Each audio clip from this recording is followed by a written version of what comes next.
Ala bi dhikrillahi tatma'innul qulub. N'est-ce pas par le rappel de notre Seigneur, le rappel de Dieu que les cœurs s'apaisent, se stabilisent, tatma'in, c'est-à-dire tastaqir wa taskun, que les cœurs se stabilisent et s'apaisent, goûtent à une certaine sérénité.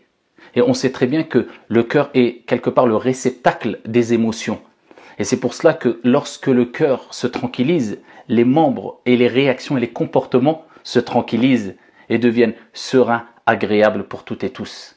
Ala bi dhikrillahi tatma'innul qulub. N'est-ce pas par l'évocation, à l'évocation de Dieu que les cœurs se tranquillisent? Les savants ont divergé. Ils ont dit, est-ce que c'est spécifique au livre de Dieu, c'est-à-dire lorsque nous lisons avec méditation bien sûr le livre de notre Seigneur Tabaraka wa Ta'ala, tout simplement parce que Dieu a appelé le Coran, le Saint-Coran, dans le Coran lui-même, Al-Dhikr, Inna nahnu nazzalna dhikr wa inna lahu lahafidhun. Certes, c'est nous qui avons descendu le dhikr, le rappel, et il parle du Coran, car le Coran est le rappel, est le meilleur des rappels, et nous en sommes protecteurs. Et d'autres savants, d'autres exégètes ont dit c'est général, c'est tout ce qui te rapproche de ton Seigneur lorsque tu l'évoques.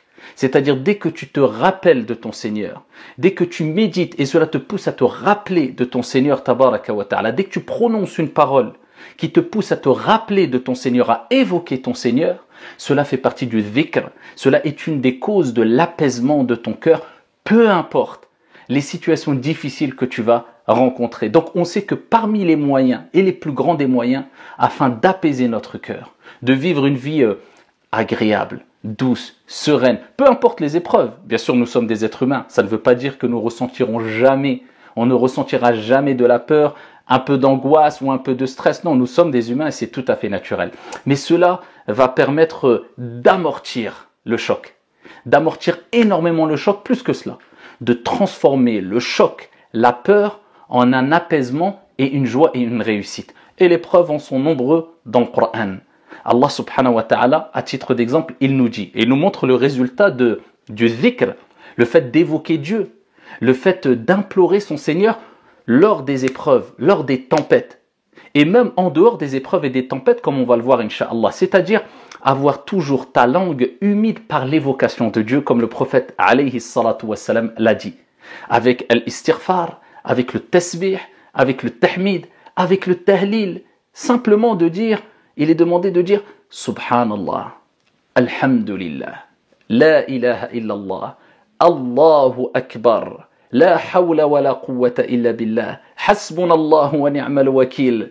Donc, juste ces évocations, connues par toutes et tous, Alhamdulillah, à la portée de toutes et tous, pas besoin d'être un grand érudit, un grand savant, avoir une grande mémoire, une capacité intellectuelle énorme. Non, c'est des termes, c'est des mots très courts, mais qui renferment énormément de sens et dont les fruits sont plus que sucrés. Allah subhanahu wa ta'ala nous dit dans le Coran, Alladhina qala lahumun nas, inna an-nasa qad jama'u lakum fakhshawhum.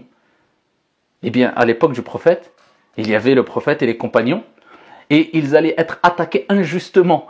Et ici, on leur a informé qu'il y a un groupe de personnes qui allaient les attaquer, et qui étaient armés jusqu'aux dents, qui étaient très nombreux, et qui... Eh bien, quelle est leur première réaction? C'est d'évoquer Dieu. فَزَادَهُمْ إِيمَانًا وَقَالُوا حَسْبُنَا اللَّهُ وَنِعْمَ الْوَكِيلُ. Regardez l'effet du dhikr. Leur foi a augmenté, et ils ont évoqué Dieu. La preuve que le fait d'évoquer Dieu au premier instant, lors des épreuves, eh bien cela t'apporte un apaisement et transforme les épreuves en délivrance. وَقَالُوا حَسْبُنَا اللَّهُ وَنِعْمَ الْوَكِيلُ. Dieu nous suffit, et quel meilleur garant. Ici, Allah répond, ici, et nous rappelle qu'a été le résultat de ce dhikr. فَانْقَلَبُوا بِنِعْمَةٍ مِّنَ اللَّهِ وَفَضْلٍ. Ici, ils sont retournés avec un bienfait et une grâce de leur Seigneur et aucun mal ne les a touchés. Deuxième preuve encore, Allah subhanahu wa ta'ala nous dit dans le Coran, وَالَّذِينَ إِذَا أَصَابَتْهُمْ مُصِيبَةٌ قَالُوا إِنَّا لِلَّهِ وَإِنَّا إِلَيْهِ رَاجِعُونَ. Celles et ceux qui, lorsqu'il leur arrive une épreuve, eh bien la première des choses, quelle est leur réaction? C'est qu'ils courent par peur en se plaignant devant tout le monde, ou ils courent, ils fuient mais vers Allah. Fafirru ila Allah, fuyez vers Allah. Ils disent Inna lillahi wa inna ilayhi raji'un. Celles et ceux qui, lorsqu'il leur arrive une épreuve, ils disent tout de suite, la preuve que ça amortit le choc. L'évocation de Dieu, ils évoquent Dieu et ils disent nous appartenons à Dieu et nous retournerons toutes et tous vers notre Seigneur tabaraka wa ta'ala. Ulaika alayhim salawatum min rabbihim wa rahma wa ulaika humul muhtadun. Allah dit ceux-là eh bien, recevront les prières de leur Seigneur tabaraka wa ta'ala. Dieu les évoquera en bien, subhanahu wa ta'ala, ainsi qu'une miséricorde.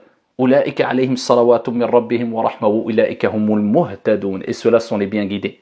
Une autre preuve encore, le prophète était dans la grotte, comme vous le savez toutes et tous, quand il a fait l'émigration de la Mecque à Médine avec Abu Bakr. Ils se sont retrouvés dans la grotte. Et là, Abu Bakr dit, Ya Rasulallah, au messager de Dieu, eh bien, il suffit que l'un d'entre eux baisse la tête, ceux qui les recherchaient, les poursuivaient injustement pour les tuer. Et il nous verra. Ça, ils étaient à côté de la grotte. Le prophète, alayhi salatu wassalam, a dit, Ya Abu Bakr, que dis-tu de deux dont le troisième est Dieu? La tahzan, inna Allaha ma'ana. Ne t'afflige pas, Dieu est avec nous. C'est quoi le résultat? C'est quoi le résultat du fait qu'il s'est rappelé de son Seigneur, tabaraka wa ta'ala? Inna Allaha ma'ana. C'est ça le dhikr. Tu te rappelles de Dieu. Tu évoques Dieu, la tahzan, inna Allaha ma'ana. Dieu répond tout de suite, فَأَنزَلَ اللَّهُ سَكِينَتَهُ عَلَيْهِ وَأَيَّدَهُ بِجُنُودٍ لَمْ تَرَوْهَا. Dieu a descendu sa sérénité sur eux. فَأَيَّدَهُ. Et Allah les a soutenus, l'a soutenu avec des anges que vous ne voyez pas.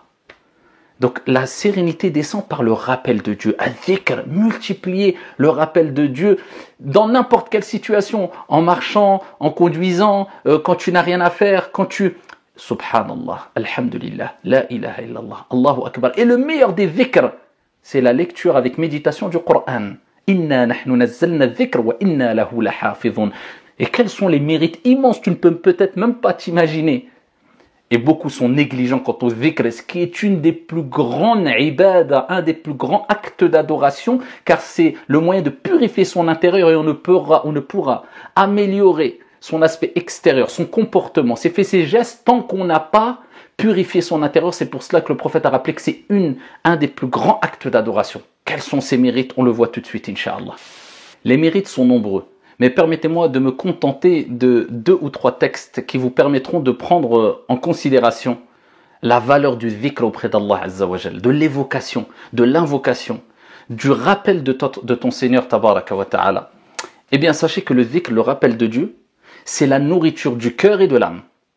C'est ce qui permet à ton cœur et à ton âme d'être vivant spirituellement. C'est pour cela que le prophète sallallahu alayhi wa sallam nous dit مَثَلُ الَّذِي يَذْكُرُ رَبَّهُ وَالَّذِي لَا يَذْكُرُ رَبَّهُ مَثَلُ الْحَيِّ وَالْمَيِّتِ.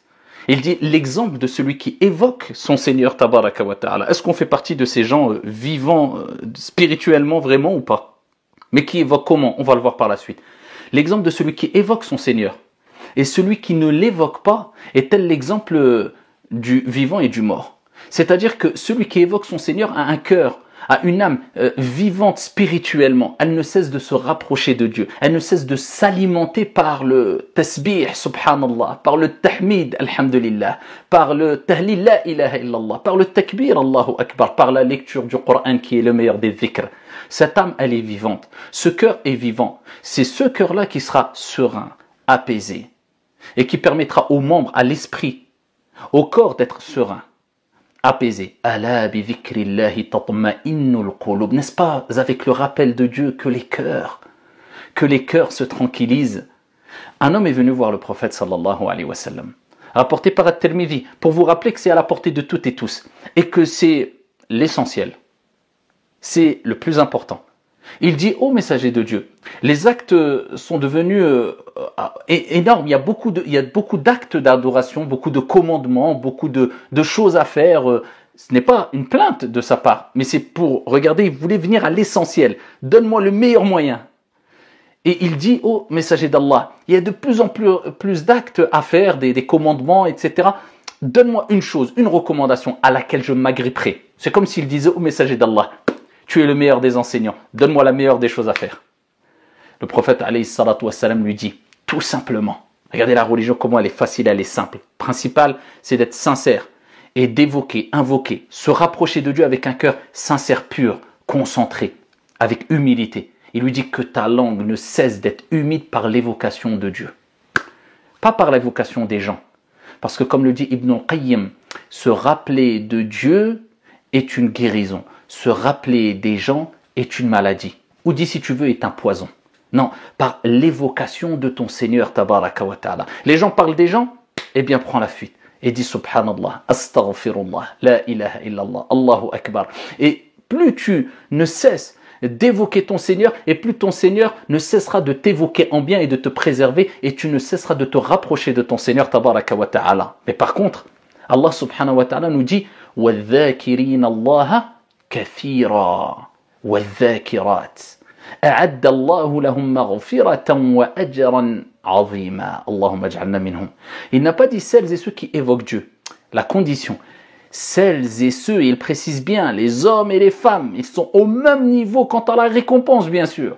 Les hommes et les femmes qui évoquent fréquemment, en abondance, fréquemment leur Seigneur, tabaraka wa ta'ala, on leur a certes préparé. Allah